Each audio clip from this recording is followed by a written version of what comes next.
book recommendation is Atomic Habits by James Clear. This book is a guidebook chock full of simple but effective strategies for how to make good habits stick.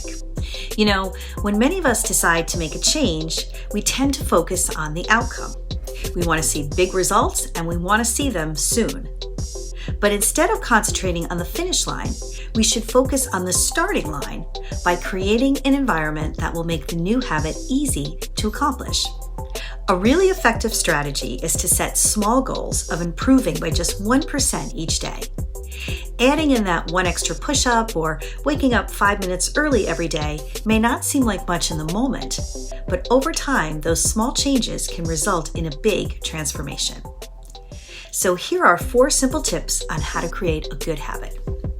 Make it obvious, make it attractive, make it easy, and make it satisfying. It's all about making the process of creating good habits seem attainable. Because the reality is that habits don't restrict freedom, they actually create freedom. In fact, the people who don't have their habits handled are often the ones with the least amount of free time.